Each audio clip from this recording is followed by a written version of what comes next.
Sûr, cabinet d'experts comptables.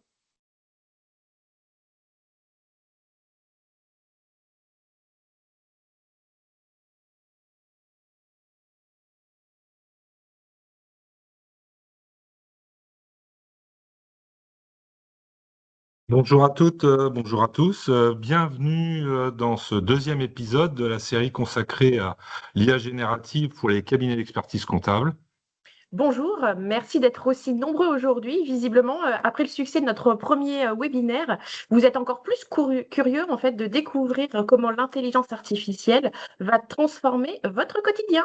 Exactement, je dois dire qu'on est ravis de cet engouement parce que franchement, entre nous, Bon, ça m'étonnerait que vous venir un jeudi matin nous observer soit la première des causes. donc si vous êtes là, c'est que le sujet vous intéresse et vous parle vraiment. Vous avez raison parce qu'aujourd'hui, on ne va pas philosopher sur l'IA. Non, aujourd'hui, on continue les travaux pratiques. On va en effet vous montrer comment l'intelligence artificielle va devenir votre meilleur allié dans deux domaines ultra concrets qu'on a choisis pour vous. Et dans le premier cas, comment créer un expert sectoriel en quelques clics?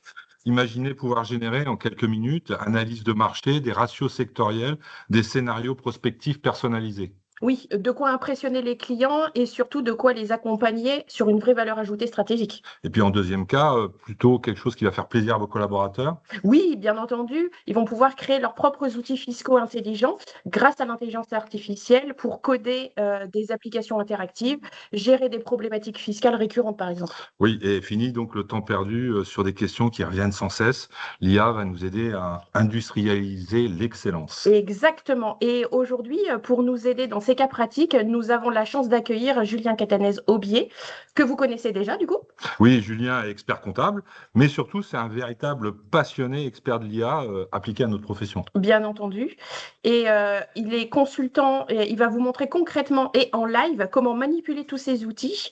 Et pas de blabla, pas de théorie, tout de suite application. Non, vous allez voir l'écran, les prompts, les résultats, du concret, de l'applicable dès aujourd'hui dans vos cabinets.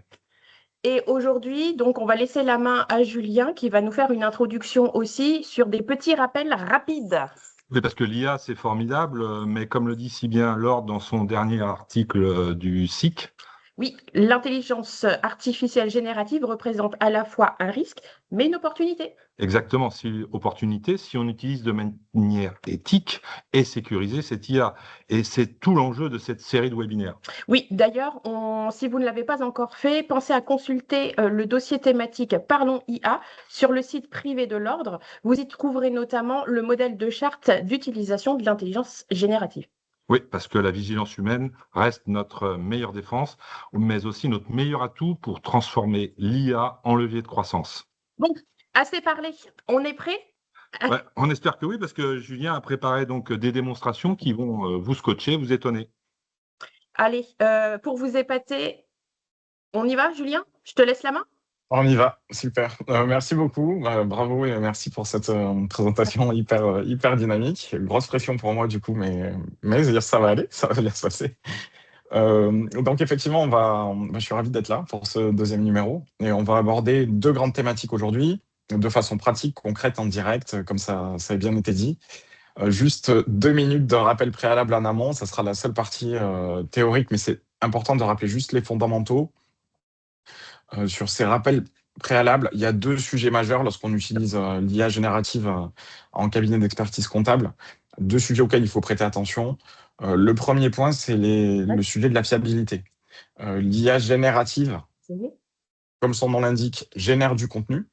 Elle va générer du contenu avec une approche statistique, de probabilité. Et donc, il se peut que régulièrement, elle introduise des erreurs ou des choses qu'elle a inventées. Si vous avez un petit peu testé, vous avez dû vous en apercevoir parfois. On peut lui dire, tu t'es trompé, elle va corriger, mais il arrive régulièrement qu'elle produise des erreurs. Donc ça, dans un cadre professionnel, forcément, c'est compliqué. Donc, un petit rappel là-dessus, il y a deux choses à ne pas faire. C'est ne pas utiliser l'IA comme une base de données juridique. Donc, je ne pose pas des questions techniques à une IA de façon brute, comme ça. Ça ne remplace pas un éditeur juridique, parce que l'IA peut se tromper.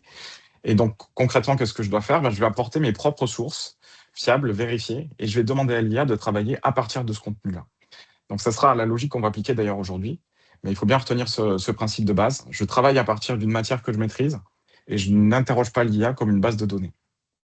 Le deuxième point qu'il faut toujours garder en tête, quel que soit le cas, quelle que soit la situation, c'est le sujet de la confidentialité.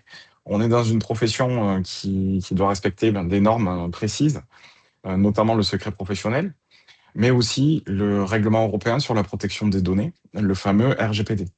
Et ces deux obligations, elles s'appliquent aussi lorsqu'on travaille avec une solution d'IA générative. Concrètement, la question qu'on doit se poser en termes de secret professionnel, c'est est-ce que la solution d'IA qu'on est en train d'utiliser conserve mes données pour son propre entraînement? Ça, en général, on peut le désactiver. Lorsqu'on est en Europe, en général, on a un bouton qui permet de le désactiver. Encore faut-il y penser. Le deuxième point, la conformité RGPD, qui s'applique dès qu'on traite des données personnelles, mais ça va assez vite, en fait, données personnelles, dès qu'on a des noms, des adresses, des données précises. Il y a une problématique RGPD. Et le simple fait d'utiliser une solution qui n'est pas conforme, de faire transiter des données, même si elles ne sont pas conservées, via une solution qui n'est pas conforme, ça pose déjà un problème de conformité. Et donc là, en pratique, ce qu'il faut faire, c'est soit anonymiser ce qu'on va donner à l'IA, je fais disparaître les noms, je coupe le fichier pour m'assurer qu'il n'y a pas d'adresse ou de numéro de téléphone, ou alors j'utilise des solutions conformes RGPD, ou tout simplement j'élimine certains cas d'usage parce que je ne vais pas traiter certains documents. Une précision, ChatGPT, avec l'abonnement, que ce soit en version gratuite ou avec un abonnement à 20 € par mois, le premier abonnement, on n'a pas de conformité RGPD. Voilà. Donc ces deux cas, on va les appliquer aujourd'hui, mais c'est important de le rappeler. Et ce qu'on va aussi voir aujourd'hui, c'est l'importance de savoir s'adresser à l'IA, l'importance de bien contextualiser ce qu'on appelle le prompt, qui est la question qu'on pose à l'IA, tout simplement. Donc on ne s'adresse pas à l'IA comme on s'adresse à Google, on doit faire quelque chose de très contextualisé. Vous avez quelques exemples de questions que vous pouvez vous poser. Alors, c'est des questions qui paraissent métaphysiques. Qui êtes-vous? Évidemment, le but, c'est pas de faire des pages sur qui êtes-vous lorsqu'on parle à l'IA, mais de donner un minimum d'informations sur qui on est, le contexte dans lequel on travaille, l'objectif, le format attendu.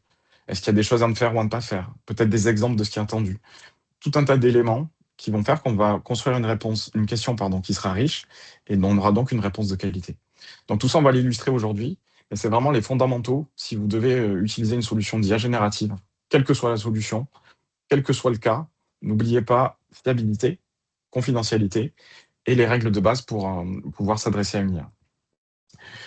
On va donc voir aujourd'hui deux cas ou deux thèmes avec la création d'un expert sectoriel et la création d'outils fiscaux avec l'IA. Donc, dans le premier cas, on va utiliser une première solution d'IA. Dans le deuxième cas, on en utilisera une deuxième, qui est un concurrent de la première, simplement pour déjà parce qu'il y en a une qui est meilleure que l'autre sur ces cas spécifiques, mais aussi pour vous montrer que en fait, d'une IA à l'autre, on retrouve avec les mêmes modes de fonctionnement. Donc, ne soyez pas perdus. On n'est que sur des solutions d'IA générative grand public qui font à peu près la même chose, qui sont à peu près au même prix et qui fonctionnent à peu près de la même façon. On va démarrer tout de suite avec le premier cas, donc le cas de l'expert. Oui. Julien, juste pour repréciser à tous les participants, n'hésitez pas à poser vos questions via le chat. Oui. Avec Jean-Christophe, en fait, on suivra les questions et on y répondra au cours de la session. On les posera à Julien. Oui, bien entendu, nous, on ne fait que les assistants. Alors, pour être transparent, on a fait un petit changement d'ordinateur parce qu'on avait un petit souci. Donc, voilà, donc on est revenu, avec vous. Oh, pas de souci, ça marche. Merci beaucoup. Ce premier cas, donc, construire un expert sectoriel dans une solution d'IA générative. Ce que j'ai fait, c'est que j'ai présenté ça un petit peu sous forme de recette, c'est-à-dire comment est-ce qu'on fait ça lorsqu'on a une solution d'IA générative. Ce qu'il vous faut pour pouvoir construire cet expert sectoriel, c'est déjà des sources fiables. On l'a dit au début, l'IA, si on ne lui apporte pas de données qualitatives, elle va répondre à partir de sa propre connaissance, qui peut être variable, qui peut être parfois très bonne, mais parfois très mauvaise, parfois entre les deux, pas à jour. On peut trouver toutes sortes de cas. Donc la meilleure façon de fiabiliser les réponses, c'est de... Julien, a priori, il y a un problème de partage du support. Ah, ça a sauté? Ok. Ça a sauté, je pense. D'accord, ok. Donc on a quelques observations, effectivement. Voilà. Merci. C'est bien. Ok, merci. Donc, pour pouvoir faire un expert sectoriel, ce qu'il vous faut, avant de commencer, j'allais dire, c'est déjà des sources fiables. Parce que si vous utilisez l'IA sans source, que vous aurez vous-même sélectionné, elle va répondre à partir de ses propres connaissances qui ont un degré de fiabilité qui est au moins variable, on peut dire ça. Et donc, si vous vous fiez à l'IA pour vous donner des réponses que vous allez utiliser dans un contexte professionnel, vous prenez un risque. Donc, il faut déjà avoir identifié les sources qui vont permettre à l'IA d'apporter ces réponses sectorielles. Donc, peut-être des notes que vous avez en interne au sein du cabinet parce que vous avez une spécialité sectorielle et que vous êtes constitué peut-être une petite base de connaissances sur ce sujet, des études sectorielles que vous auriez pu trouver, tout type de documents, mais il faut déjà faire ce travail. Ce qu'il faut faire ensuite, c'est créer ce qu'on appelle un GPT, donc un assistant. Ça, c'est ce qu'on va voir techniquement, comment on le fait. Donc, dans un quart d'heure, vous saurez le faire. Et ce qui va être nécessaire, c'est d'avoir des instructions précises. Donc, comme on l'a dit tout à l'heure, si j'apporte des sources fiables, une étude sectorielle riche, mais que derrière, j'explique pas très bien à mon assistant ce qu'il doit faire, mon assistant IA, ce qu'il doit faire et ce que j'attends, les réponses risquent d'être décevantes. Donc, il faut aussi que je travaille cette partie instruction. Et là, c'est ce qu'on va faire tout de suite en direct. Donc, je quitte la présentation. On va basculer sur mon écran ChatGPT. Donc, pour cette première démo, je vais utiliser ChatGPT. Donc, évidemment, qu'il y a la solution d'IA généraliste qui est la plus connue sur le marché, qui fait énormément de choses. Donc, on va l'utiliser aujourd'hui simplement pour une de ses fonctionnalités. Hein. Ce n'est pas représentatif de tout ce qu'on peut faire avec. Mais il y a une de ces fonctionnalités qui sera utilisée ici. Donc, dans cette interface, ce qu'on va faire, c'est utiliser la fonctionnalité GPT que vous allez trouver ici. Vous voyez le bouton GPT et j'ai en dessous Explorer. Donc, j'ouvre la barre latérale, GPT, Explorer ici. Et ensuite, lorsque je clique là-dessus, j'arrive sur cette page-là. Sur cette page, j'arrive sur quelque chose qui ressemble à un App Store, enfin sur votre téléphone, c'est lorsque vous allez télécharger une application, il y a un petit peu le même genre d'interface, une sorte d'annuaire d'application. Donc là, j'ai un annuaire d'assistants IA, une sorte de répertoire d'assistants IA qui ont pu être créés par des marques, comme Expedia ou Canva ici, mais qui ont pu être aussi créés par des particuliers. Donc c'est un énorme bazar, j'allais dire, avec beaucoup d'assistants en tout genre, avec des qualités très, très variables. Donc, quand vous arrivez sur cette page, soyez prudents, parce qu'il y a vraiment de tout, des choses intéressantes et des choses dangereuses. Mon conseil, honnêtement, si vous découvrez tout ça, c'est de ne pas utiliser dans un premier temps ces assistants, parce qu'on ne sait pas chez qui on va envoyer ces données si on ne prend pas le temps de regarder un petit peu qui est derrière. Donc, on reste prudent là-dessus. Ce qui va nous intéresser plutôt, c'est en haut à droite, le bouton « Créer ». Et là, je vais pouvoir créer un GPT. Alors, souvent, à ce stade, déjà, j'ai la question sur l'abonnement, donc je la précède peut-être, mais la création d'un GPT, ça nécessite une version payante de ChatGPT. Son utilisation ne nécessite pas une version payante. Donc, ça veut dire qu'au sein du cabinet, vous pouvez avoir un compte payant pour créer des assistants que vous allez partager avec tous les collaborateurs, et ça ne nécessitera pas plus qu'un compte payant. Et je précise à chaque fois que je ne suis pas du tout vendeur ChatGPT, je ne touche pas de commission sur les... Voilà. Il faut faire payer en action. Hein, la société Nvidia vaut 5 000 milliards. Non. Enfin. Ouais. Malheureusement, je n'ai pas pris d'action dans toutes ces sociétés, mais j'aurais peut-être dû, mais je ne l'ai pas fait. Donc, voilà, d'un point de vue solution, il vous faudra un compte payant pour les créer, mais vos collaborateurs peuvent tous avoir des comptes gratuits. Vous pouvez leur partager avec eux l'assistant que vous allez créer. Donc, l'investissement, comparé au temps qu'on va gagner, il est vraiment faible avec cet effet des multiplicateurs. Donc là, je suis sur la page de création d'un GPT. Vous le voyez, j'ai deux possibilités, créer ou configurer. Le bouton « Créer » me permet de créer mon assistant en discutant avec l'IA. Donc, je vais simplement lui dire je voudrais créer un expert sectoriel qui fait ci, qui fait ça, etc. Et l'IA va le créer elle-même. C'est pratique, on a moins la main dessus puisqu'on ne voit pas les coulisses.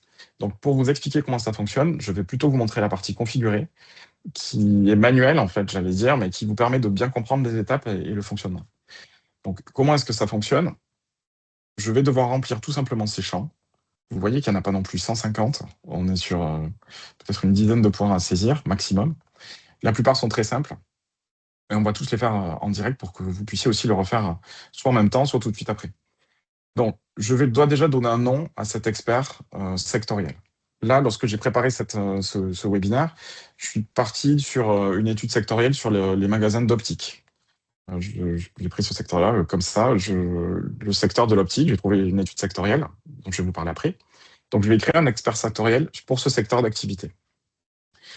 Donc, ce que je dois faire, c'est déjà lui trouver un nom. C'est important que chaque assistant ait un périmètre précis. Je ne vais pas pouvoir créer un assistant qui va être à la fois spécialiste de l'optique, de boulangerie et des sociétés de vente au détail de chaussures. Ça ne marchera pas parce que l'IA aura trop de données différentes à traiter et donc le résultat risque d'être mauvais. Donc, il faut que je fasse des choses plutôt spécifiques. Donc là, je vais créer un assistant uniquement sur ce secteur. Le nom que je vais lui donner n'a aucun impact sur son fonctionnement.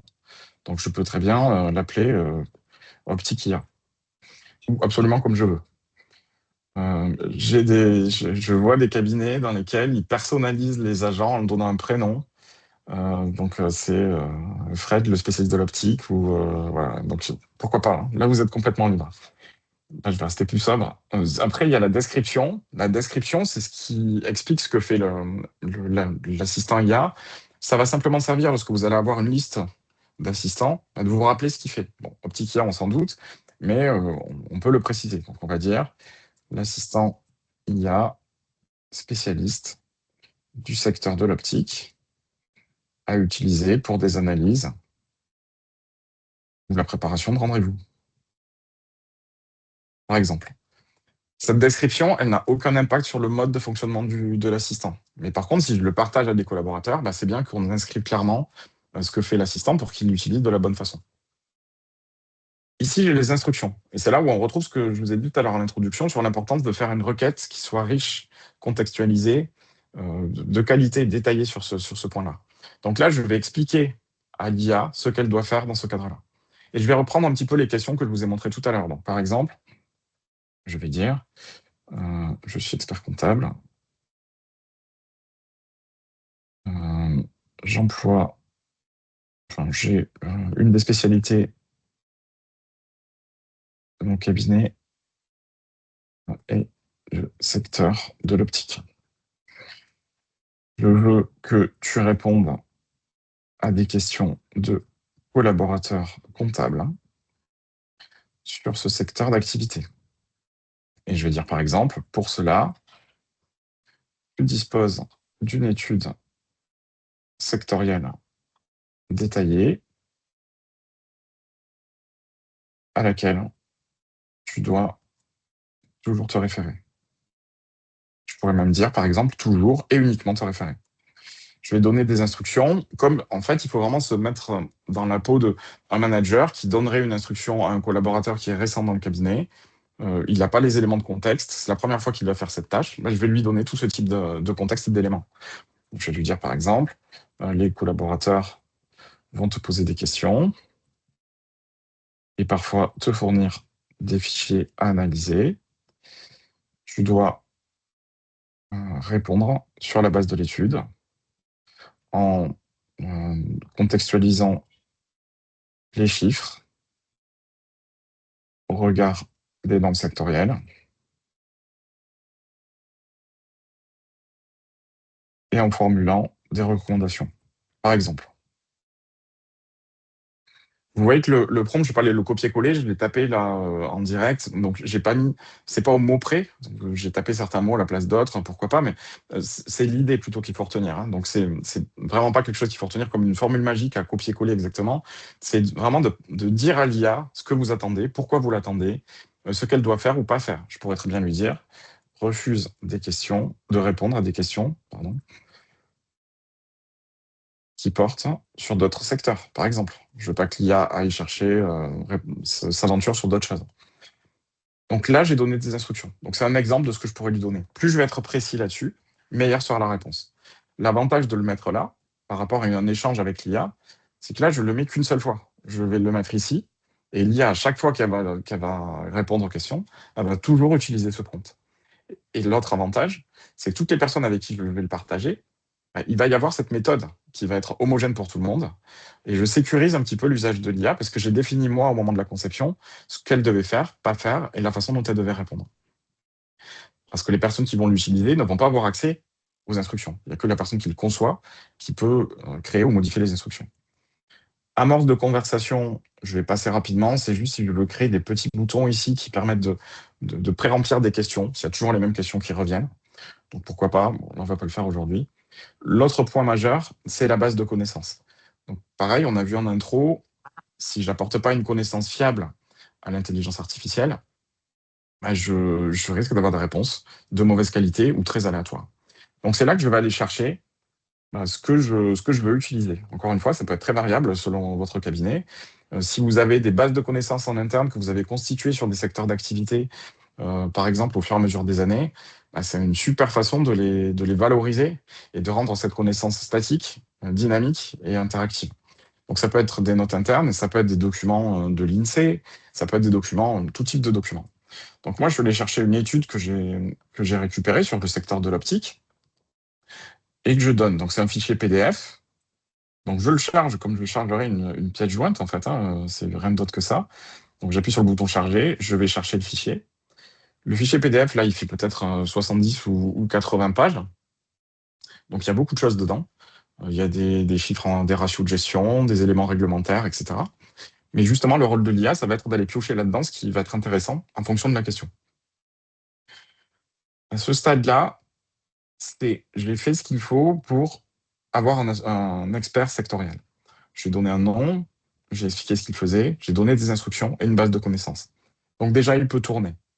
Ce qu'il y a en dessous, c'est si on veut rentrer dans le détail, je peux préciser le type de modèle qui va fonctionner. C'est un peu le moteur d'IA qui va tourner.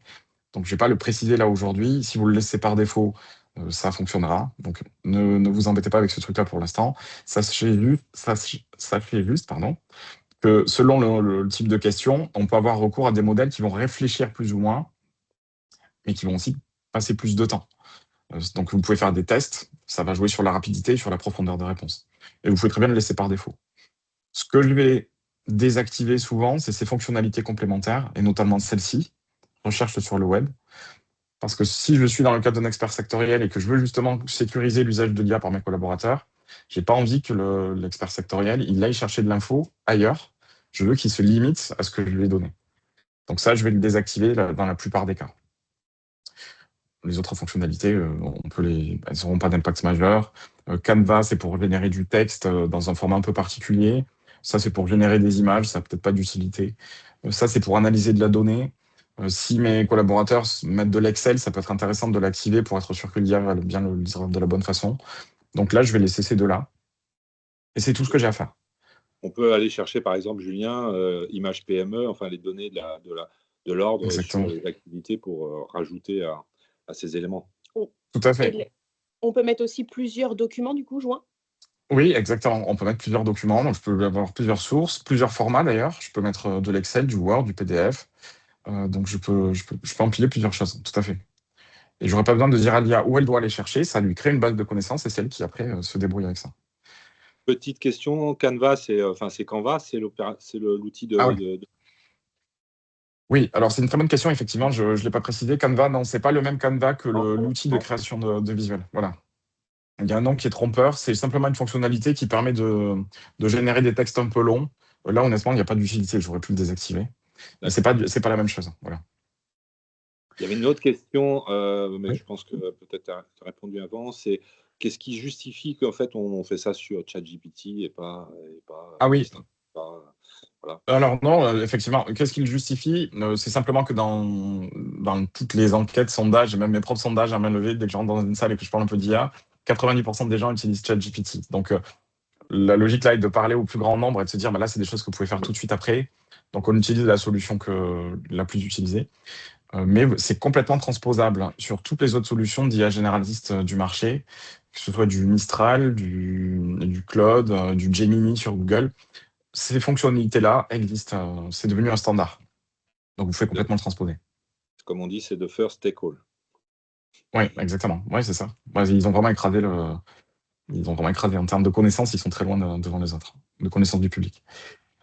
Là, pendant que je faisais ça, vous avez vu sur la droite, il y a Optic IA qui attend. Mais en fait, ce qui se passe, c'est qu'il est déjà disponible. Donc, vous avez vu qu'il a fallu moins de 5 minutes ou 10 minutes, en l'expliquant pour faire l'agent sur la gauche.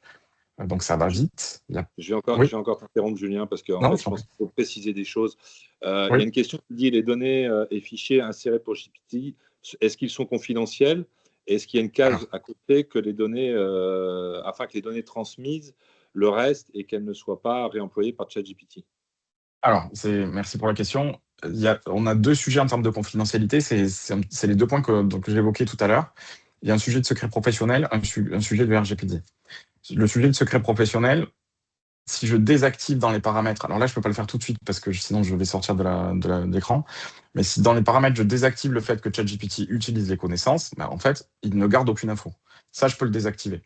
Et donc, je peux tout à fait faire que ce que je vais lui fournir là ne va pas être utilisé par l'IA pour son propre apprentissage. Le sujet du RGPD, on l'a dit tout à l'heure, ChatGPT n'a pas de conformité RGPD totale. Donc là, si je mets ici des fichiers dans lesquels j'ai des données clients en source, là, j'ai un problème.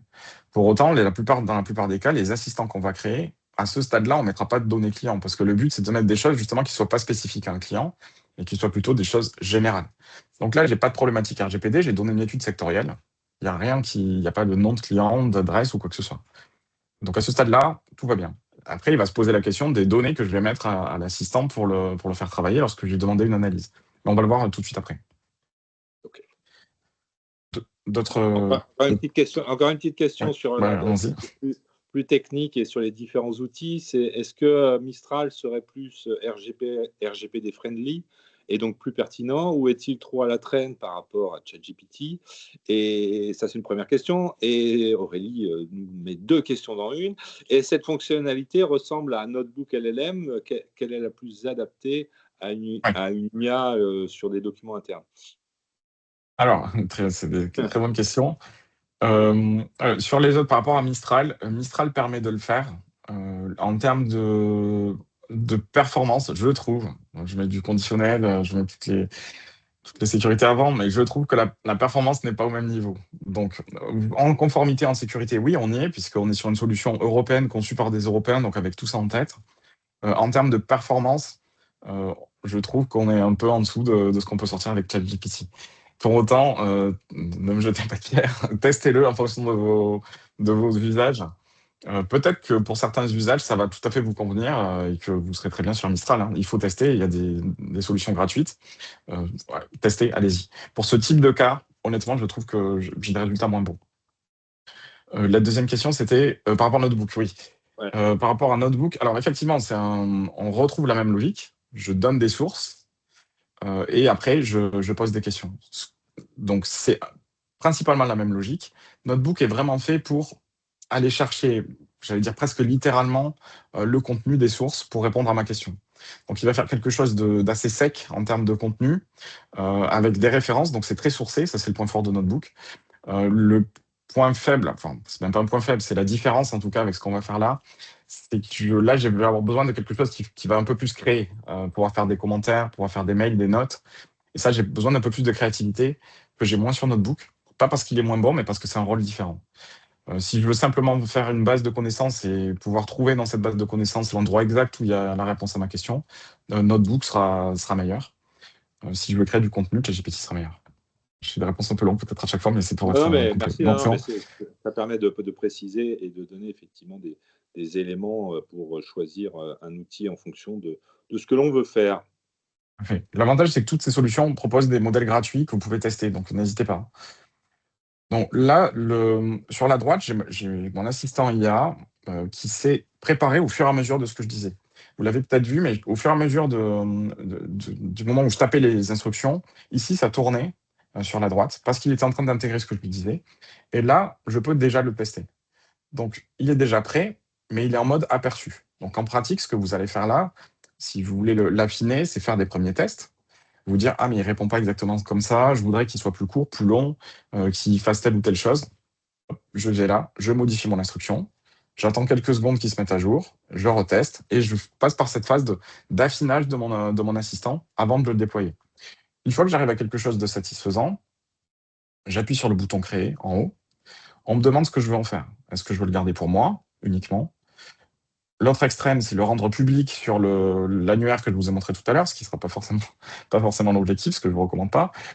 Par contre, ce qui risque de vous intéresser, c'est plutôt ça. C'est-à-dire, je vais générer un lien que je vais pouvoir partager avec mes collaborateurs. Donc, je vais ici enregistrer. Donc, il y a un temps de traitement de quelques secondes, hein, c'est pas non plus énorme.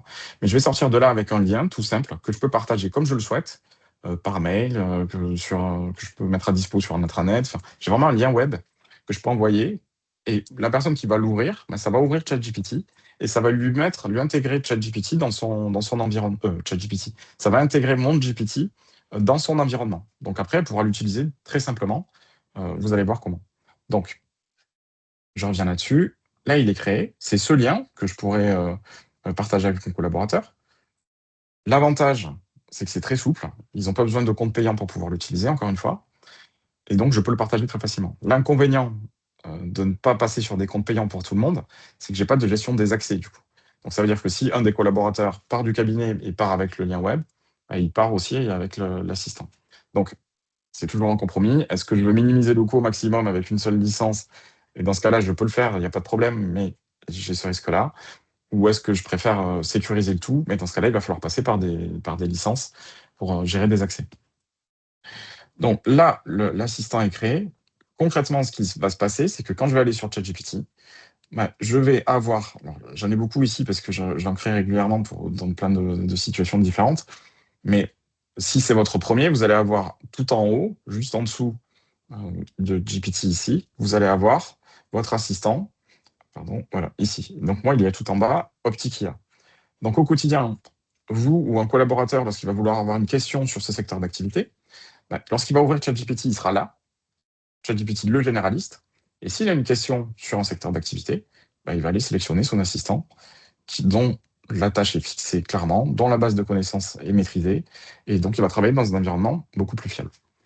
Et vous voyez déjà la puissance en fait de cette construction avec des GPT, c'est que je peux me créer sur le côté autant d'assistants que de tâches un peu comme ça répétitives. Ça peut être des secteurs d'activité, ça peut être des tâches que je reproduis, des préparations d'entretien, plein de choses, des mails d'information pour des petits déjeuners, enfin ce qu'on veut imaginer. Un assistant qui m'aide à rédiger les mails de la bonne façon.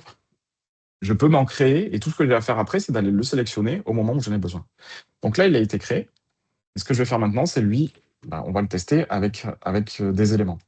Donc là, ce que je vais faire, c'est aller prendre des éléments chiffrés. Alors là, évidemment, il va y avoir la question du secret professionnel et de la conformité. Ce que j'ai fait en amont, moi, c'est que je suis allé sur Papers, récupérer des comptes annuels d'une entreprise librement disponible dans le cadre de ce webinaire. Donc évidemment, je n'ai pas pris les comptes d'un client, mais concrètement, je vous montre. Et on va voir concrètement comment on peut anonymiser.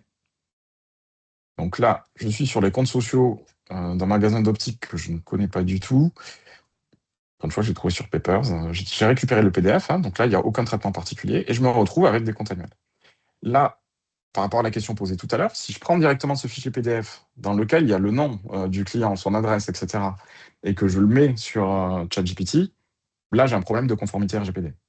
Donc, comment concrètement est-ce que je peux faire?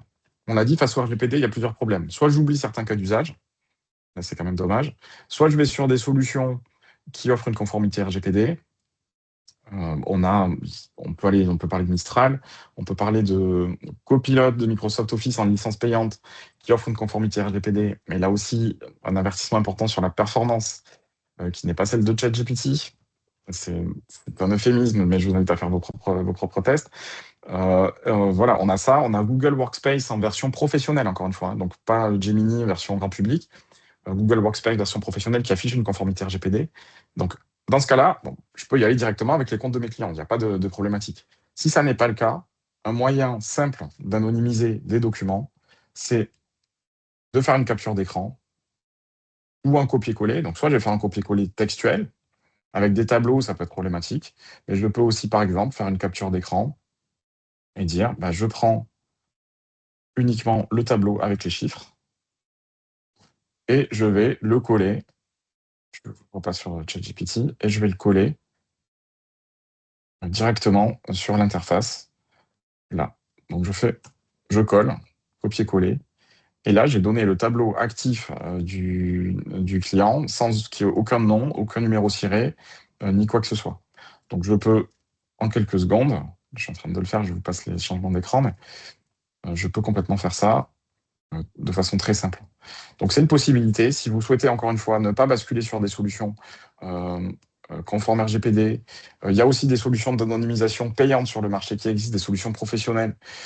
Il y a des solutions d'anonymisation de fait gratuites qui sont disponibles aussi. Donc, il commence à y avoir des choses Faites par de des plus en confrères, plus, notamment. faites par des confrères.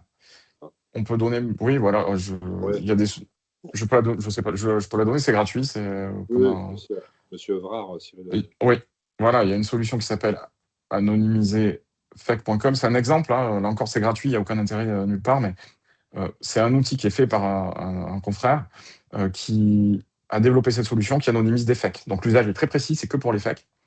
Ça tourne sur votre ordinateur, donc ça n'envoie pas le fake quelque part, et ça fait un traitement sur les comptes pour ressortir toute référence à des noms. Donc, on voit apparaître de plus en plus de choses. Donc, à court terme, une solution pratique, ça peut être de se dire, je vais faire un copier-coller, juste simplement de l'info financière. Si je dois faire un commentaire de tableau de bord, je prends juste le tableau de bord et je le colle. Et là, si par exemple, je dis à l'IA de faire un commentaire, donc je me mets à la place du collaborateur, peux-tu examiner ces comptes annuels au regard de la moyenne du secteur, des moyennes du secteur? Dire, examine les principaux ratios de gestion. Je suis volontairement assez limité dans mon prompt. Là, j'ai pas fait quelque chose de très précis, mais j'ai pas forcément besoin de mettre beaucoup de choses parce que dans l'instruction de l'assistant, il y a déjà tout ce que l'IA doit savoir. Et c'est ça l'énorme avantage. Presque si je n'avais rien dit à l'IA, que j'avais juste collé les éléments et que j'avais appuyé sur Entrée, elle aurait déjà fait quelque chose. Donc là, vous voyez, elle me dit bien qu'elle utilise l'étude. Donc l'étude d'optique, c'est l'étude que j'avais trouvée sur Bibliordre, sur le secteur de l'optique. Et elle me dit, donc elle répond pas à partir de ses propres connaissances, mais bien à partir de la source que je lui fournis. Et donc, à partir de ça, elle a extrait les données, donc elle fait l'évolution, et à partir de là, elle est capable de me faire un comparatif poste à poste et de me dire, voilà comment on se positionne. Donc là, a priori, tout va bien. Les charges externes, on a peut-être un suivi sur les charges externes. Charges de personnel, on est un petit peu au-dessus. Bon, voilà. Donc j'ai des éléments dans un format où j'ai vraiment un comparatif froid, j'allais dire. Elle fait le comparatif, voilà. L'avantage de l'IA, c'est qu'elle peut aller au-delà de ça. C'est la différence avec un Excel ou un comparatif, c'est qu'elle peut se permettre, grâce un peu à cette créativité que j'évoquais tout à l'heure, d'aller plus loin. Si vous vous souvenez tout à l'heure dans les instructions, je lui ai dit et formule des recommandations. Et c'est ce que je retrouve là. En fait, elle a appliqué le mode d'emploi qu'elle a dans ses instructions. Et donc là, elle se permet de faire des recommandations. Je ne l'ai pas du tout guidé sur le type de recommandation. J'aurais pu être beaucoup plus précis. Faire des recommandations pour améliorer la rentabilité ou la trésor, ou voilà, j'aurais pu préciser tout un tas de choses. Là, vu que j'ai rien donné, elle fait au mieux avec ce que je lui ai fourni. Et donc, elle identifie les points forts, les points de vigilance.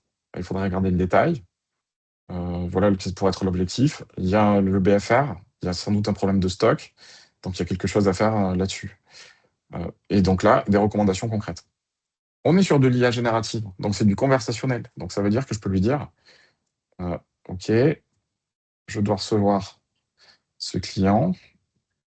Peux-tu me lister 2 missions que je pourrais lui proposer pour l'accompagner et me préparer un mini guide d'entretien très synthétique.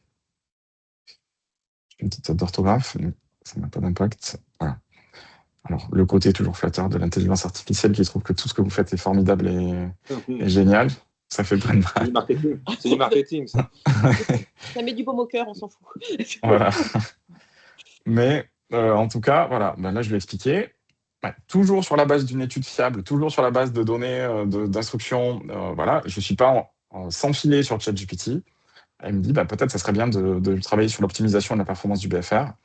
Voilà ce qu'on pourrait lui proposer. L'argument, ce qu'il faut lui dire, c'est ça. Je pense que ça a de l'impact, ça devrait être ça. Elle a fait calculer l'impact sur la trésorerie d'une réduction de stock. Sinon, voilà, la modernisation du point de vente. OK. Et donc, elle me fait un petit guide d'entretien comme je lui ai demandé. On fait ça, on passe par ces étapes-là. C'est un exemple. J'aurais très bien pu lui dire, peux-tu me faire un mail pour présenter les points forts du bilan et les 2 possibilités de mission. Client. Et pareil, de l'IA générative, et elle va me le faire, etc. Donc l'avantage, c'est que je suis dans un contexte où c'est comme si je m'adressais à un spécialiste de ce secteur qui est à disposition pour faire tout ce que j'ai envie, rédiger des mails, analyser des comptes. Je peux donner, imaginons, j'ai un prévisionnel, j'ai besoin de savoir si mes hypothèses sont plutôt cohérentes, pas cohérentes. Je peux avoir cet avis de spécialiste qui va me dire, là, vu ce que je sais du secteur, c'est un petit peu optimiste, moi je verrais plutôt telle ou telle hypothèse à la place. Là, voilà, donc là, il m'a généré le mail. Et donc là, j'ai un usage que j'ai fait qui est sécurisé d'un point de vue qualité de la donnée. Ça ne veut pas dire qu'on ne peut jamais avoir d'erreur, mais je réduis énormément le risque. Il faut toujours vérifier. De la même façon que je supervise le travail que ferait un collaborateur, il faut superviser les contenus de l'IA. C'est la même logique. Mais j'ai apporté une matière fiable. Et d'un point de vue RGPD, là, tel que c'est fait, j'ai pas de problème RGPD. Il n'y a aucun nom, aucun numéro sirène, ni quoi que ce soit. Donc concrètement, ce qu'on vient de faire là, c'est quelque chose que vous pouvez faire tout de suite après, en fonction de votre secteur d'activité. Vous avez les ingrédients, là, vous avez la recette maintenant. C'est quelque chose que vous pouvez faire en suivant. Et je peux l'utiliser pour tout type de choses. Là, je lui ai donné des éléments. Ce que j'aurais pu faire, si je rafraîchis la page, je peux aussi dire, au fait, je ne sais pas, ça peut être une question que je lui pose sans, je vais ouvrir une nouvelle conversation, sans document. Donc, par exemple, lui dire, je ne sais pas, quelles sont les 3 tendances, risques et opportunités du secteur en 2025. Par exemple, vu que j'ai une matière fiable, il peut aussi me conseiller là-dessus. Donc, c'est vraiment comme si j'avais un collègue spécialiste d'un secteur que je peux aller solliciter pour toutes sortes de choses. Et ça, si vous mettez ça entre les mains de vos collaborateurs, honnêtement, ça peut soit leur faire gagner du temps sur des choses qu'ils font déjà, ou rajouter de la valeur auprès de leurs clients pour mettre un peu plus d'éléments métiers dans un rendez-vous, poser les bonnes questions, se positionner davantage en termes de conseils, plutôt que de faire une lecture trop comptable d'un sujet. Là, vous voyez, si on a ça en tête lorsqu'on va voir un client pour son rendez-vous bilan, on va forcément avoir une discussion qui va positionner à notre niveau la discussion. On va être très précis. Donc voilà. Donc c'est un exemple. L'expert sectoriel, c'est des choses qui fonctionnent bien et qui peut être déployé complètement rapidement. On a une limite en termes de poids de documents, parce qu'on peut, plus on met de documents, plus on peut être précis dans l'analyse, peut-être. Ouais. Oui, alors, on a une limite. Alors, c'est une limite en nombre de tokens, donc on ne peut pas vraiment le traduire en nombre de pages ou en poids en PDF, mais des documents de 400-500 pages de PDF, ça fonctionne. L'IA arrive encore à garder le fil et à faire des réponses cohérentes. Sur des choses au-delà, ça devient compliqué. Sur des 700 pages ou des documents comme ça devient compliqué parce que l'IA ne trouve pas forcément l'info pertinente dans le lot et elle va peut-être se remettre à recommencer à inventer des choses pour combler le vide. Donc, on a des problèmes. D'où l'intérêt de faire des choses plutôt spécialisées, des assistants spécifiques avec une matière spécifique aussi, pas trop longue. Mais 100 pages, 200 pages, ça fonctionne très bien. 400 pages, on l'avait fait sur l'impôt sur le revenu avec un document de 400 quelques pages. Ça marche très bien. 2-3 questions un peu techniques. Alors la première, c'est est-ce que les collaborateurs peuvent utiliser la même licence payante en même temps? Alors, la même licence payante en même temps, honnêtement, je sais pas. Je n'ai jamais fait ce test. J'ai tendance à penser que si tout le monde se met à l'utiliser en même temps, à mon avis, ça doit bloquer. Enfin, je pense qu'ils ont prévu le coup, je suppose. Il y avait une autre question sur comment anonymiser les balances générales. Il y a peut-être déjà moins de renseignements dans une balance générale que par ailleurs, mais on a peut-être des outils. Oui, alors, c'est en train d'apparaître. On en est au début de tout ça. Donc, anonymiser une balance générale, si vous avez des 455 dans lesquels il y a tous les nombres d'associés, oui, ça va poser problème. Donc, il faudra peut-être faire un retraitement là-dessus. Mais tout ça va arriver. Donc, encore une fois, les options, c'est soit j'utilise une solution qui n'est pas conforme et je dois anonymiser. Donc, j'ai un peu plus de travail, mais c'est le prix à payer pour utiliser cette solution. Soit je vais sur des solutions conformes, mais il faut s'assurer avant que ça réponde bien à vos besoins en termes de performance. Et Voilà. Après, dernière question, est-ce que les chats générés depuis un GPT sont visibles de toutes les personnes à qui le lien du GPT a été partagé? Non, les conversations restent personnelles, donc non, chacun voit ses propres conversations. Merci, Voilà, Julien. donc avec plaisir. Je vous Et encourage la à réfléchir à ça. Pardon. dernière chose, encore, si on actualise en fait la source dans l'assistant, est-ce que le lien se met à jour chez les personnes à qui on l'a donné? Je suppose oui, puisqu'ils vont utiliser Oui, l'outil GPT qui sera à jour des dernières informations qui sont montrées dans exactement. Ils se rendront la même base. pas compte que ça a bougé. Donc, pour eux, ça change rien. L'assistant est toujours le même. Mais ça me permet de parler effectivement de la mise à jour. C'est important, je n'en ai pas parlé. Vous avez vu que là, on charge un document comme on charge une pièce jointe. Donc, si dans l'année prochaine, il y a une autre étude qui sort, il faut qu'il y ait quelqu'un qui soit responsable de cet assistant et qui pense à mettre à jour la documentation. Sinon, au bout d'un moment, il va répondre sur des choses obsolètes. Sur du sectoriel, c'est pas très grave. Sur du fiscal ou du social, c'est autre chose. Je sais que nous, on avait fait un GPT, en fait, sur l'impôt sur le revenu, on avait chargé toute la documentation de l'administration fiscale liée à l'impôt sur le revenu, ce qui permettait effectivement aussi de poser des questions liées aux déclarations d'impôt sur le revenu. Oui, tout à fait. Et il y a des cas comme ça qui ne nécessitent pas du tout de données. C'est-à-dire que je peux créer de données clients. L'impôt sur le revenu, je peux poser des questions sans mettre le nom du client. On pourrait aussi se dire qu'on fait un expert sectoriel et qu'on l'utilise uniquement pour poser ce type de questions et pas pour donner des comptes annuels. Si on ne veut pas anonymiser, c'est aussi une possibilité. Je passe au cas suivant ou est-ce qu'il y a d'autres...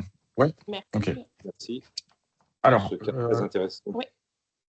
le cas suivant, c'était donc l'idée était de parler de l'IA dans un mode un peu différent. C'est-à-dire qu'on utilise l'IA beaucoup pour répondre à des questions. Là, ce qu'on va faire, c'est utiliser l'IA pour construire quelque chose. Donc, c'est un usage qui est moins répandu, on y pense moins, mais on a désormais des IA qui permettent de faire des choses, honnêtement, assez impressionnantes et assez facilement.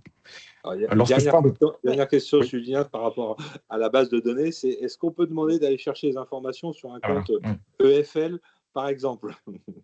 Alors, EFL, non. Non, tout ce qui est derrière un mot de passe et un identifiant, ça ne pourra pas aller le chercher. Un GPT ne pourra pas aller le chercher. Et on le comprend en termes de propriété. C'est pour ça qu'ils ont fait leur propre IA, la GenIA, qu'ils essayent de commercialiser depuis le congrès. Oui, si c'était possible, ça serait compliqué pour eux, je pense. Ouais.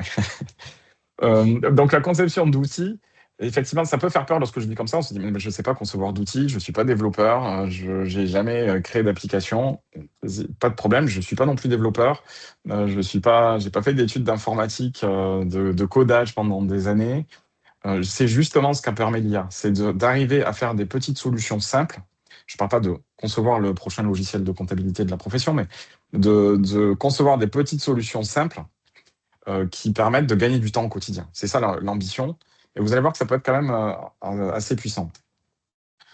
Les ingrédients, là aussi, de quoi est-ce qu'il y a besoin pour pouvoir le faire chez vous? C'est un peu la même chose. C'est-à-dire que si je veux un outil qui me permet de résoudre des petites problématiques fiscales, ce qu'on va faire là, la première question que je dois me poser, c'est à partir de quoi l'IA va concevoir cet outil. Si je lui dis, fais-moi un outil pour calculer les ICA en 2025, elle va faire quelque chose. Mais est-ce qu'elle aura le bon barème ou pas? Si je lui pose la question comme ça, elle va faire en fonction de ce qu'elle a et de ce qu'elle sait. Ça sera peut-être juste, peut-être faux. Donc, ce qu'il va falloir faire, c'est identifier une source que j'estime fiable en tant qu'expert. Donc, l'expertise humaine, elle est très importante en amont. Identifier la source que l'IA va utiliser pour concevoir cet outil. Toujours pareil, une instruction de qualité, c'est le deuxième ingrédient qui est indispensable. Il va falloir que j'explique clairement ce que je veux, surtout si je conçois un outil derrière. C'est-à-dire que je vais créer quelque chose qui va démultiplier les oublis que j'aurais pu faire ou les choses que j'aurais pu mal expliquer. Ça va créer une machine à faire soit gagner du temps, soit en faire perdre. Donc il faut que je sois précis dans ce que j'attends. Mais l'avantage, c'est que je vais l'expliquer en langage naturel et pas du tout en code. Et l'expertise humaine derrière pour vérifier les résultats, c'est toujours le cas. Encore une fois, on supervise ce que produit l'IA toujours. C'est une règle de base. Donc, comment est-ce qu'on fait ça? Pareil, donc je rebascule sur l'IA et je vais cette fois afficher une autre solution qui s'appelle Claude et qui est, pour le dire simplement, un concurrent de ChatGPT. Il y en a plusieurs sur le marché. Donc, ça fait grosso modo la même chose que ce que fait ChatGPT ou Gemini ou Mistral ou tous ces acteurs qui sont concurrents les uns des autres. Il se trouve que sur certaines fonctionnalités spécifiques, ils ont des points forts ou des points faibles. Et il se trouve que sur la création d'outils, à ce jour, ça bouge très vite, mais le 30 octobre 2025, la solution qui permet le mieux de faire des outils, pour moi, c'est Claude. Donc, si vous devez essayer de reproduire ce que je vais vous montrer, Je vous encourage plutôt à démarrer par là. Pour autant, j'ai fait des tests sur ChatGPT. On arrive à sortir des choses. Donc, vous pouvez, si vous avez déjà ChatGPT, commencer avec ChatGPT, voir si ça vous convient. Mais sachez que si le résultat n'est pas très satisfaisant, vous pouvez basculer sur Claude et le tester.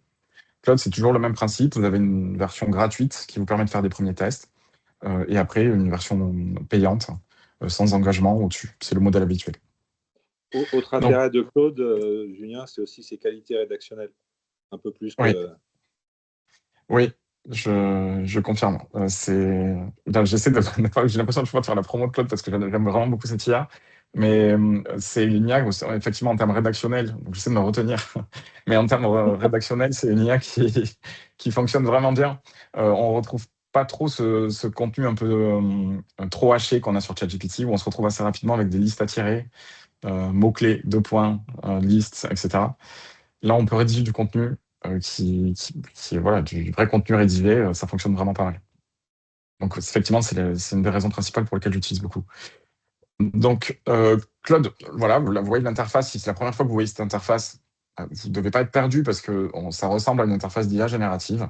Je pose une question, j'ai des boutons en dessous, j'ai la barre latérale sur le côté avec l'historique. Voilà, bon. Donc, n'hésitez pas à tester d'autres solutions, vous ne serez pas perdu. Comment est-ce que je vais faire ce qu'on a décidé de faire là? Un petit outil qui va m'aider à résoudre certaines problématiques. J'ai pris une problématique en amont. Je me suis dit, tiens, est-ce qu'on ne pourrait pas travailler sur l'impôt sur la fortune immobilière, par exemple? Alors, le sujet de la taxation du patrimoine est un sujet d'actualité. En attendant de nouveaux impôts, on va au moins... Voilà. Donc là, c'est en l'état du droit, évidemment. Je suis allé chercher de la documentation. Donc, le premier point de ma recette, j'allais dire, je suis allé chercher donc, mes ingrédients et je suis allé chercher de la documentation. Et ce que j'ai pris, je vous le montre, j'ai pris un extrait de documentation sur l'impôt sur la fortune immobilière. Donc, je n'ai pas pris la totalité de la doc. Encore une fois, il faut être le plus spécifique possible pour augmenter la pertinence. Donc, je ne vais pas faire un outil qui va faire toute la fiscalité. Je ne suis même pas parti sur tout l'IFI. J'ai juste pris la problématique de l'évaluation. Imaginons que je me dise, là, il va y avoir la campagne d'IFI, enfin, on n'est pas tout de suite, mais ça va arriver. Je voudrais que mes collaborateurs se posent certaines questions sur les évaluations d'immeubles pour éviter les risques de contrôle et donc les risques pour le cabinet. Et je voudrais sécuriser cette démarche. J'ai de la documentation qui me dit tout ce que j'ai à savoir sur l'évaluation à l'IFI, avec les problématiques d'immeubles, les problématiques de décote, les comparables, etc., etc. J'ai tout ça dans notre documentation qui est, ça a ressauté, je pense, qui est une documentation technique. L'avantage, c'est qu'elle est juste. L'inconvénient, c'est qu'elle est technique et qu'il n'y a rien d'interactif là-dedans. Donc, comment est-ce que je peux faire? Tout simplement, je vais vous montrer à quel point, désormais avec de l'IA générative, on peut facilement passer d'un contenu technique à un petit outil. Je suis ici sur l'IA générative, je vais ajouter du contenu, donc toujours pareil, comme si j'ajoutais une pièce jointe. Donc là, rien de compliqué. Je vais sélectionner l'extrait de documentation qui va se charger comme une pièce jointe. Et je vais expliquer, donc c'était l'autre ingrédient pour pouvoir faire ça, expliquer à l'IA clairement ce que je veux. Et je vais dire, je suis expert comptable, je voudrais que tu crées un petit, je ne sais pas pourquoi je dis petit tout à l'heure, un outil interactif qui permette de sécuriser l'évaluation des biens à l'IFI.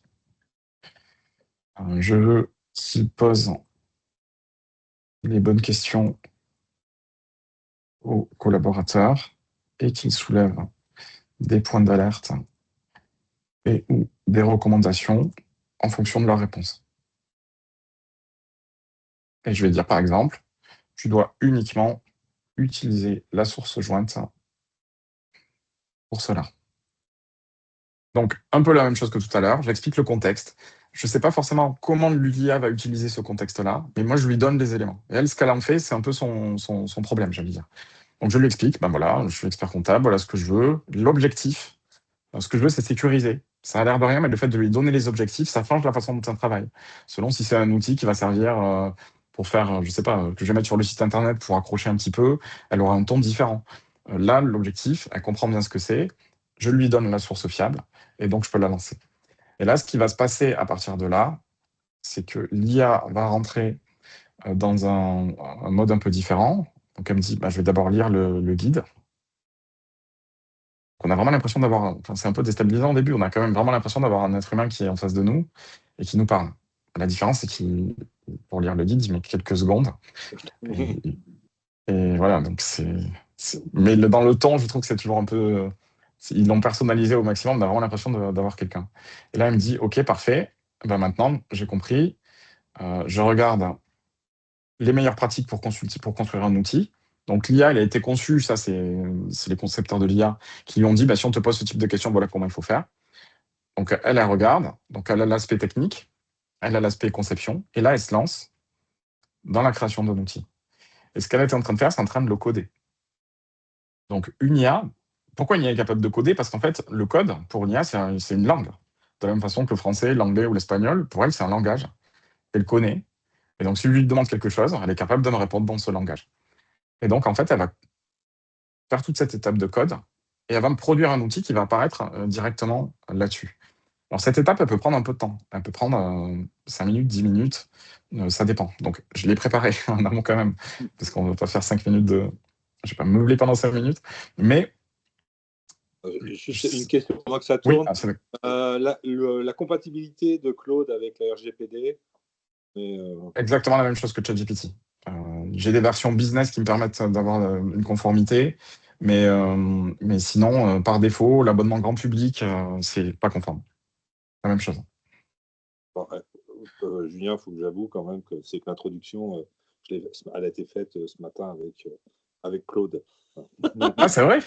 Ah oui, elle était top. J'aurais pas pensé pour le coup. Non, c'était... Non, c'était... voilà, c'est une bonne illustration. J'avais mis aussi le programme et puis j'avais mis le livret là, qui vient de sortir de l'Ordre des experts comptables sur l'IA et l'IA générative adaptée à la profession du chiffre.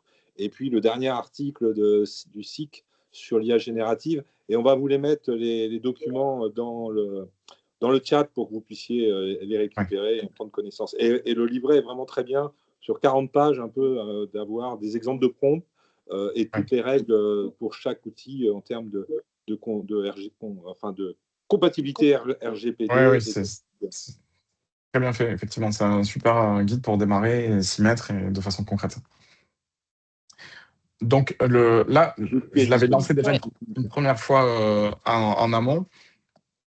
Donc là, ce que je vous montre, c'est j'avais fait quasiment la même requête avec le même contenu juste avant pour pouvoir vous montrer tout de suite le résultat sans passer par les 10 minutes d'attente. Mais il s'est passé exactement la même chose. Voilà, il y a eu la phase de code qui s'est faite, etc., etc. Et donc l'IA, à la fin, m'a dit, voilà, j'ai créé ton formulaire, il y a une structure en 4 étapes, voilà les alertes, etc. Et donc le formulaire, vous le voyez sur la droite, donc il apparaît directement dans l'interface. Et vous voyez que moi, je n'ai rien dit à l'IA, c'est-à-dire que je ne lui ai pas dit, alors je voudrais qu'il y ait une première page qui pose ces questions-là et ces questions-là. Moi, je lui ai donné tout le contenu en vrac, mon objectif, je lui ai dit, débrouille-toi vers ça pour faire quelque chose qui me sécurise l'évaluation. Et donc là, elle me dit, quel type de bien? Immeuble bâti. Vous voyez qu'en fonction de ce que je mets, le questionnaire en dessous se met à jour. Nature de l'immeuble, on va dire c'est de l'habitation. Je l'ai acquis, je ne sais pas, 1er août 2004. J'ai acheté 150 000 €. Achat classique. Localisation, je ne sais pas, Bordeaux. Superficie, 150 mètres carrés. Situation d'occupation, est-ce qu'il est libre? Vous voyez que toutes les questions qui sont posées, ce sont que des questions qui vont avoir un impact sur l'évaluation. Elle ne les a pas inventées, elle les a trouvées dans la documentation. Ce qu'elle a fait, c'est les réorganiser. Et donc, je vais dire, il est loué. Le fait que je dise qu'il soit loué, le formulaire se met à jour et ça me dit quel type de bail. Peut-être que je vais mettre, je ne sais pas, location meublée.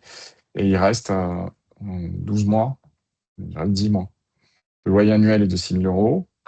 Est-ce que le bien est en indivision ou pas? Parce qu'elle me dit, dans ce cas-là, il y aurait peut-être une décote à prendre en compte. Je passe à l'étape suivante.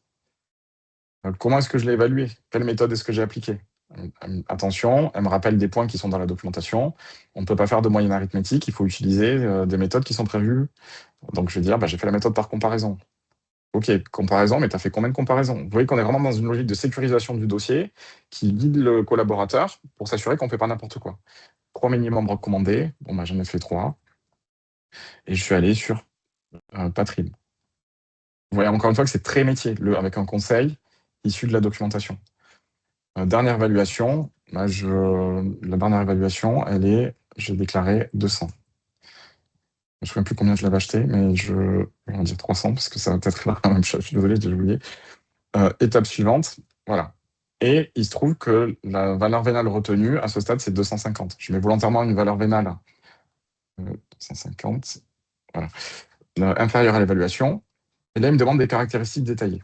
Je ne vais pas le mettre. Là, j'ai des points d'attention, risque, attention, il ne faut pas que ce soit trop faible, opposabilité, etc., etc.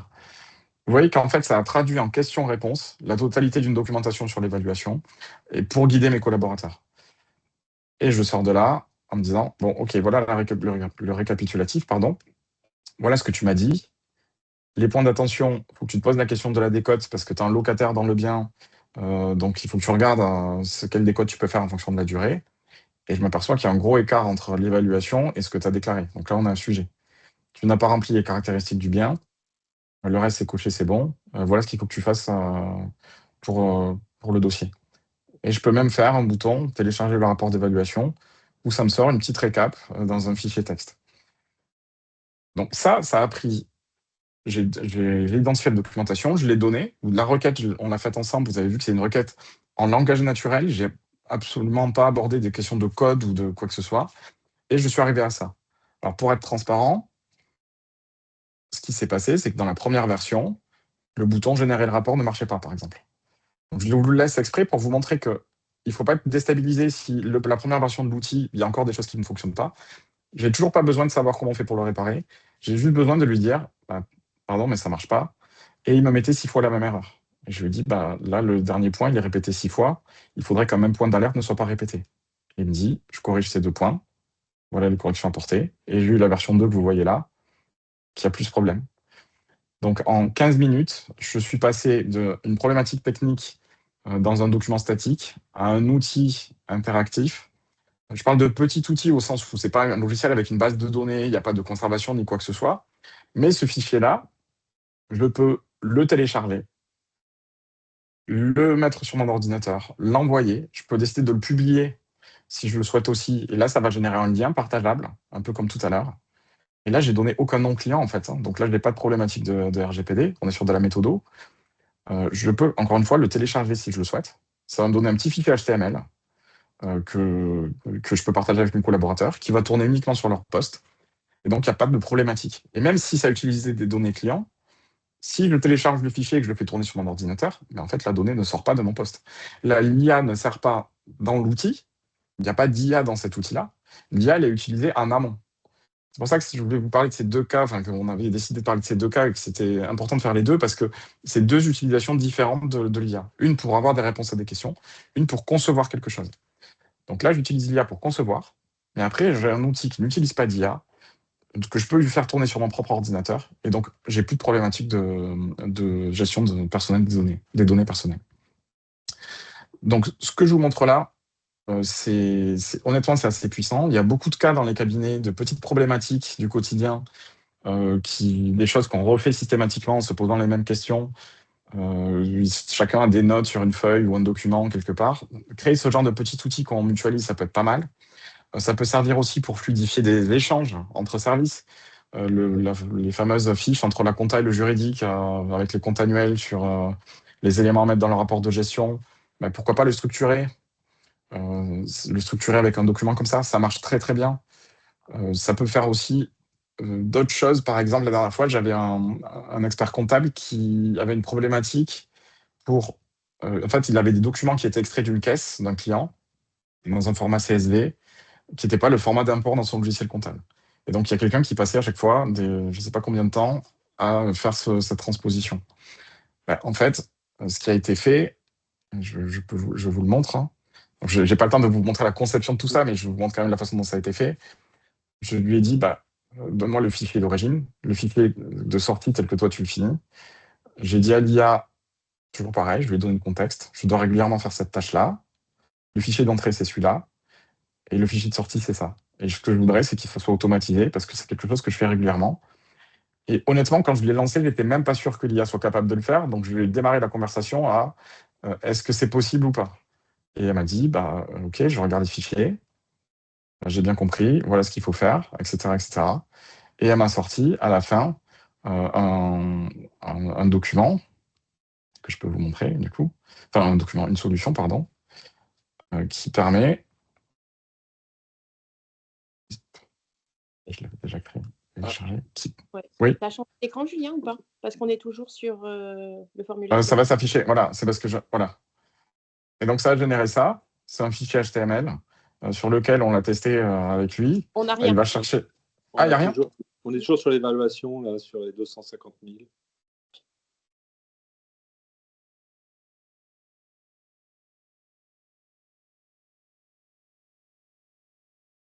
Ah. Julien freeze. Julien frisé. Ah. C'est l'instant musical, donc Jean-Christophe va chanter. Qui peut. Ah, on a perdu Julien.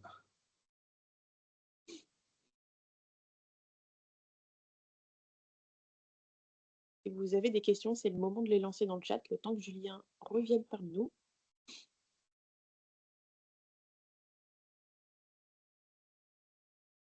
Tout le monde est là.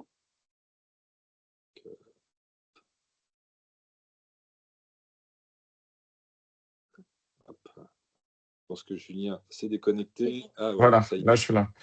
Oui, je sais pas pourquoi je pouvais plus du tout partager mon écran, donc je suis parti revenu. C'est bon là, vous le voyez? Non. Voilà, c'est oui, bon. c'est bon. Voilà, c'est bon, ok.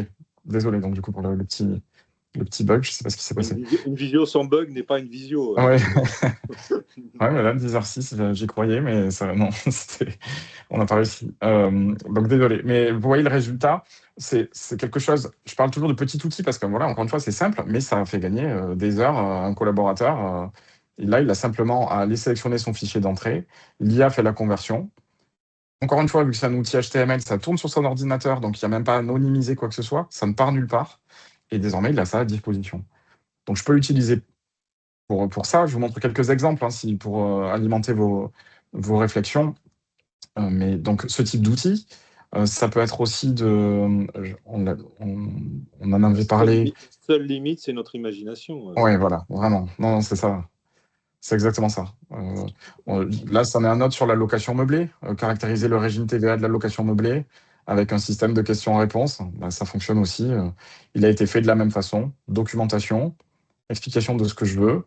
Et j'ai un petit outil qui me permet de répondre à des questions et d'arriver à une caractérisation de régime fiscal, de régime TVA, pour un loueur meublé. Bon, ben ça sécurise. Ça change tous les 6 mois, il faut mettre la documentation à jour. Oui, il a tout oublié. Oui, alors évidemment, voilà, il faut penser, il y a toujours l'aspect mise à jour. Question, là, on peut faire ces outils à partir de la version gratuite de Claude ou il faut la version payante? Alors, en termes de fonctionnalité, vous pouvez. Ce qui risque de se passer, c'est que ça consomme. En fait, les versions gratuites, c'est pas tant des fonctionnalités en moins, c'est un niveau d'usage.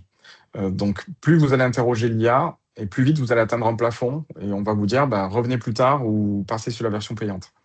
Le fait de coder des choses, ça consomme pas mal. Donc, en général, vous allez vite atteindre le plafond, et il se peut qu'en pratique, vous puissiez pas aller au bout de la démarche. Ceci dit, si je peux juste quand même, on parle de solutions à 20 € sans engagement. Sans engagement, ça veut dire que vous pouvez vous dire, bon, ce mois-ci, on s'y met, on a déterminé avant ce qu'on voulait faire, les outils qu'on voulait créer. On prend un abonnement, on met 20 € ou 25 €, je ne sais plus. On crée tous les outils, on arrête l'abonnement à la fin du mois, on a récupéré nos fichiers et c'est complètement faisable en fait. Donc l'investissement est quand même, au regard du gain de temps, est quand même raisonnable, je trouve. Est-ce qu'il y a d'autres questions ou j'avais un autre exemple à montrer sinon Non, là on est en train de partager les supports là, dont on vient de parler. Ok, d'accord. Le livret de commande du Conseil national et puis l'article du SIC sur l'IA générative, certes que tout le monde avait bien vu bien sûr, mais c'est au cas où pour les quelques retardataires. Non, si tu as un autre exemple, on est preneur. Bon, l'autre exemple, c'est que lorsqu'on parle d'outils, l'IA peut aussi générer des outils Excel désormais, et Claude en particulier est assez fort pour ça. C'est que je peux m'en servir pour créer des modèles Excel. Donc, par exemple, si je veux faire un prévisionnel, un modèle Excel prévisionnel pour le secteur de la boulangerie, imaginons, j'ai ce secteur et je veux mettre au point un modèle qui va servir à tout le monde. Alors évidemment, il y a des solutions qui permettent de faire des prévisionnels, il n'y a pas de problème, hein. Le but, c'est pas de remplacer ça par des modèles Excel, mais c'est simplement pour illustrer la puissance désormais de ce type d'outil. Là, de la même façon, je pourrais dire à l'IA, je suis collaborateur dans un cabinet d'expertise comptable. Je dois faire régulièrement des prévisionnels pour des créateurs d'entreprises dans le secteur de la boulangerie. Peux-tu me préparer un modèle Excel qui me servirait pour réaliser mes prévis? Il faut qu'il contienne, on va dire, je sais pas, par exemple, un compte de résultat prévisionnel, un plan de trésorerie sur 6 mois, et qu'est-ce qu'on pourrait dire? Une représentation graphique de la trésor sur cette période. Je vais mettre en compte du résultat et un SIG prévisionnel. Voilà, par exemple. Donc, je pars là-dessus. Donc, je demande ça à l'IA. Encore une fois, j'exprime mon besoin. Je ne me pose pas la question de comment est-ce qu'elle va le faire. Est-ce qu'elle va utiliser des macros, pas des macros, etc. Moi, j'exprime mon besoin de la façon la plus claire possible. Et en fonction de ça, l'IA, pareil, va se mettre dans un mode où elle ne va pas faire une réponse à ma question. Elle va se mettre dans un mode codage. Voilà. Là, on peut voir comment elle réfléchit. Là, c'est sa réflexion, ce que j'ai ouvert, donc les questions qu'elle s'est posées, d'accord, voilà ce qu'il faut que je fasse. Et elle va démarrer, et elle va coder un fichier Excel que je vais pouvoir télécharger et utiliser complètement en dehors de l'IA, encore une fois. C'est ça l'avantage, c'est que je le crée une fois, je me sers de l'IA pour concevoir, et après, j'ai un outil Excel classique, donc elle était en train de faire. C'est assez long, donc de la même façon, je l'ai préparé quand je dis assez long, je relativise, c'est 10 minutes maximum. Donc, c'est relativisé. Et de la même façon, je l'ai préparé en amont. Donc là, je l'ai juste lancé ici. Mais je vais vous montrer ce que ça peut donner. Ça devait être celui-ci. Je pense que c'était ça. Donc voilà, à la fin de la discussion, avec l'IA, on sort sur le côté droit avec quelque chose, un fichier Excel qui est en visualisation. Donc là, il est simplement en visualisation, il est dans Claude. Donc c'est pas l'idéal. Je vais pas aller dans Claude à chaque fois que je fais un prévisionnel. Et vu que je lui ai demandé un Excel, j'appuie juste sur le bouton télécharger. Je télécharge mon prévisionnel ici. Et je vais l'ouvrir. Et donc là, je vais basculer sur Excel pour vous montrer le résultat. Juste qu'il s'ouvre.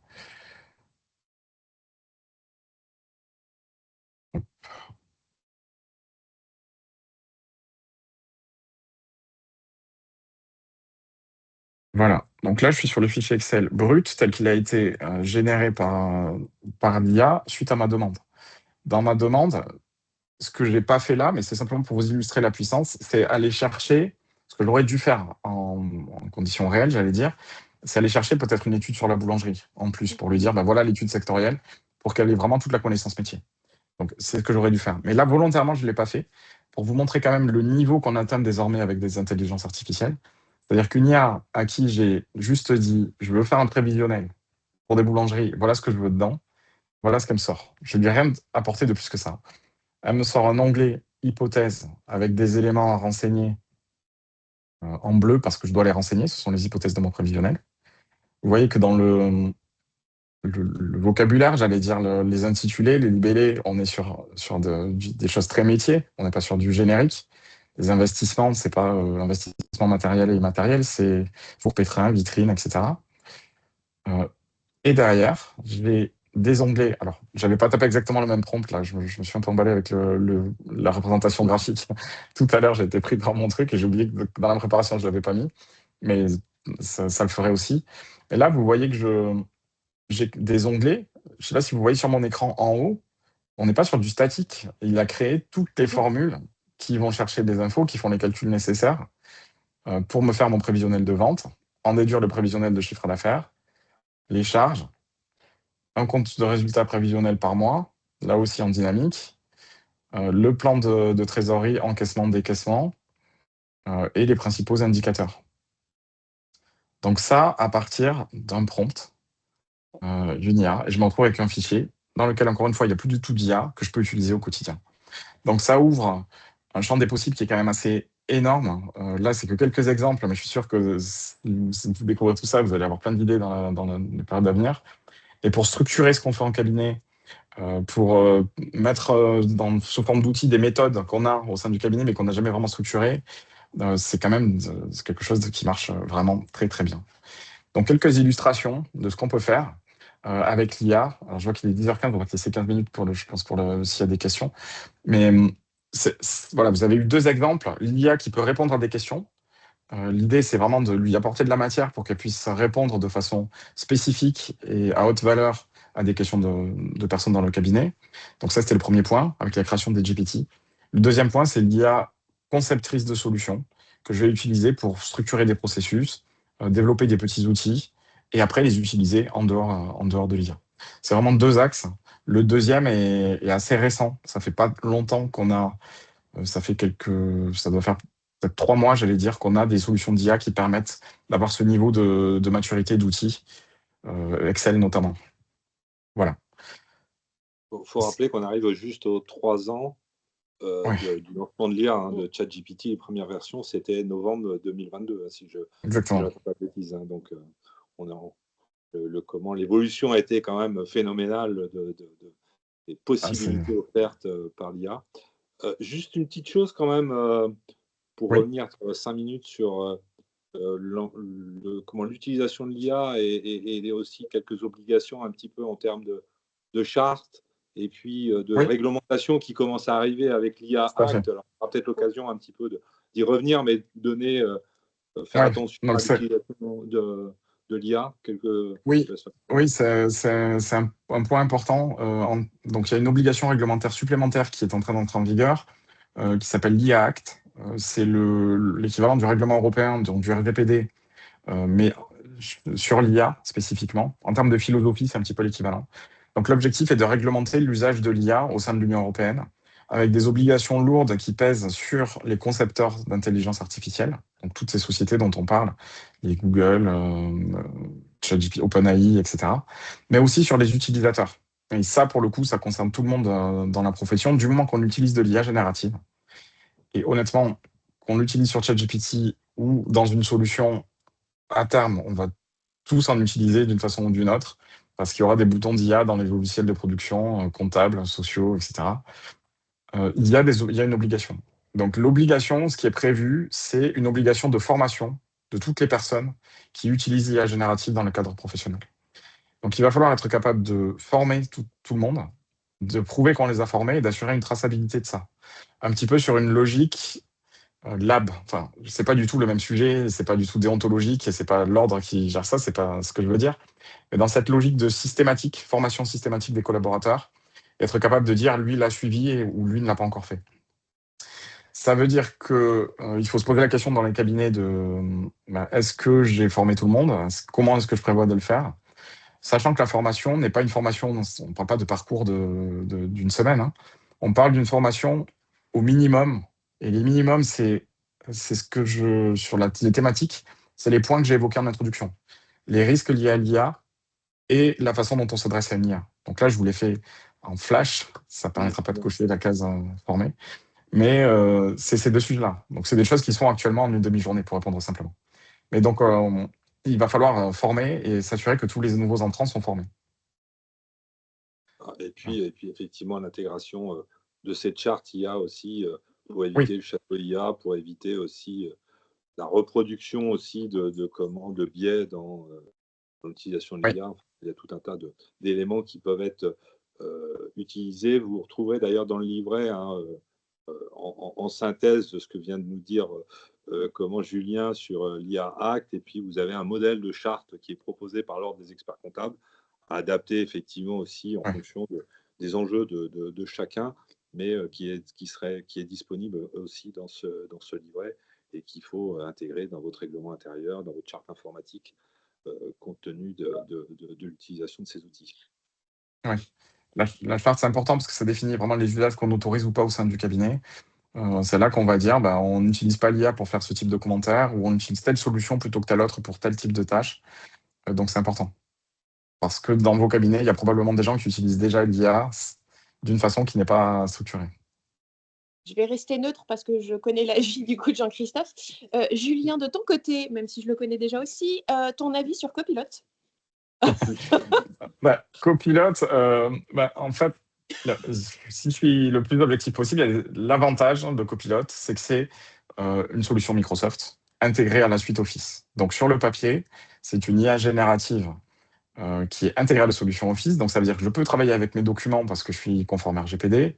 Je peux dire à l'IA d'aller chercher sur mon Drive, elle comprend ce que ça veut dire. Elle peut aller chercher un PowerPoint, un Word, elle peut lire mes mails, elle peut lire mes retranscriptions de réunions et interagir avec tout ça. Elle est intégrée aux outils Office, donc j'ai un bouton IA dans Excel, dans Word, etc. Donc sur le papier, c'est formidable. En termes de réalité, je vois rire. En termes de réalité, c'est une IA qui n'atteint pas encore les niveaux de performance de standard du marché. On peut le dire quand même comme ça. C'est-à-dire que si j'ai l'habitude d'utiliser ChatGPT, Claude ou Gemini au quotidien et que je vais sur Copilot, je vais avoir l'impression de revenir quelques mois dans le passé. Voilà. Donc, voilà, c'est un compromis. Il faut le tester. C'est un compromis. Et les fonctionnalités les plus poussées ne vont pas se retrouver forcément dans Copilot. Et ce qui était étonnant, c'est que Windows est le premier actionnaire d'OpenAI. Donc on pourrait penser que l'intégration soit plus importante ou du moins plus performante. Oui, tout à fait. Derrière, c'est de la technologie de ChatGPT, donc c'est très surprenant, mais on peut penser, c'est pas un modèle d'IA propre à Microsoft, c'est ChatGPT qui tourne avec le marketing de Microsoft. Mais oui, c'est surprenant. On peut penser qu'ils ont peut-être livré une version un peu bridée pour pas s'auto-concurrencer, peut-être, je sais pas. Mais c'est surprenant. C'est souvent, il y a des erreurs, il y a souvent des messages d'erreur, des choses qui fonctionnent pas. Ça progresse, on peut le dire, mais c'est pas encore au niveau du standard du marché. Merci Julien. Merci beaucoup. Est-ce qu'il reste quelques questions puisqu'on arrive au terme de ce webinaire, de ce deuxième webinaire? Exactement. On ne va pas dire second parce qu'il y aura peut-être encore d'autres exemplaires. Oui, mais arrête de spoiler. Vous allez donc recevoir un mail avec le questionnaire de satisfaction qui ouvre également à des suggestions pour un volet 3. Donc, n'hésitez pas surtout à nous donner des idées, des inspirations. On pourra donc potentiellement reconduire selon vos envies un volet 3 sur cette thématique IA. Et vous recevrez également donc par ce mail le lien vers le replay. Et le replay et la documentation, bien entendu, est disponible sur le site de l'Ordre. Donc, n'hésitez pas à aller sur le site de l'Ordre pour récupérer toutes ces infos. J'ai pas l'impression qu'il y ait d'autres questions qui arrivent. Ça commence à partir. Ça y est, ils sont tous en train de tester. Merci. D'accord. Okay. Merci Julien pour ces cas concrets qui sont directement utilisables. Et je pense qu'on va demander une commission à Claude, peut-être une commission à ChatGPT, parce qu'il va y avoir des abonnements sur la région Pays de la Loire qui vont exploser. Et pas que. Oui, puisque nous avions des personnes qui assistaient à ce webinaire de hors région. Donc, bienvenue à eux à nos webinaires. Bonne journée à tout le monde. Merci à tous. Merci beaucoup. Merci pour l'invitation. À bientôt. À bientôt.